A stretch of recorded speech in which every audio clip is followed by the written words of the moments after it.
Thank you very much. Thank you so much. I'm so grateful to be a recipient of this award and to be keeping such extraordinary company.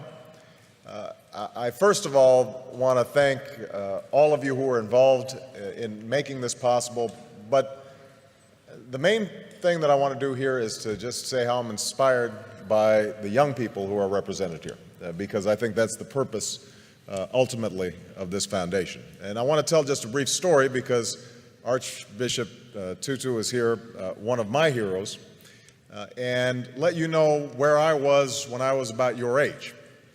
I'm really dating myself now, although I'm also dating the Archbishop, because back in 1979, I was a freshman in college at Occidental College in California. And I had had a somewhat rocky youth and teenage years. My father wasn't at home. I was growing up partly with my grandparents in high school. I'd gotten into trouble occasionally, was what my mother called a good time Charlie, meaning I wasn't really serious in terms of my studies, in terms of my work. Had some awareness of the world around me, had some sense of injustice and unfairness, but it wasn't finely honed, it wasn't well developed. And I remember in 1979 arriving as a freshman and doing what freshmen do, trying to figure out what courses are and trying to change your study habits and trying to identify that food in the cafeteria, what it is. And we were visited on campus by a couple of gentlemen from South Africa who were representatives of the ANC in 1979, 1980. And they spoke about their efforts to overcome apartheid.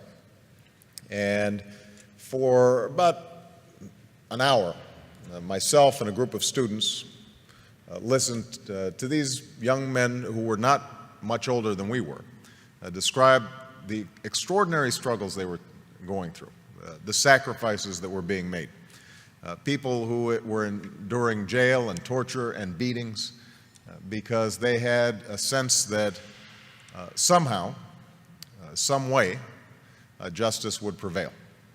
And that brief meeting, I think, in some ways changed my life, because what it told me, first of all, was that ordinary people can do extraordinary things when they're given an opportunity.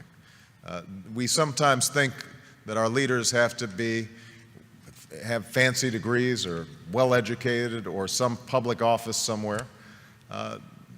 These young men had none of those things.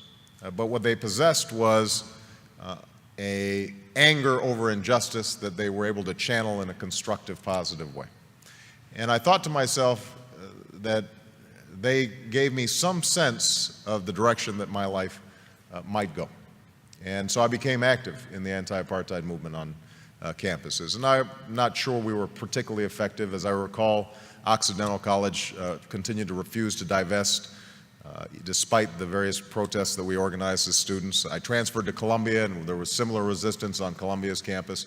But over time, I like to think that I was part of that mosaic that applied pressure and ultimately helped those in South Africa achieve the extraordinary liberation that I would witness almost 10 years later as a law student. And I remember the image of Nelson Mandela walking out of prison and understanding that a seminal moment in history had occurred and that Mandela's long march towards freedom was not his alone, but was part of thousands of footsteps, of millions of footsteps of people all around the world.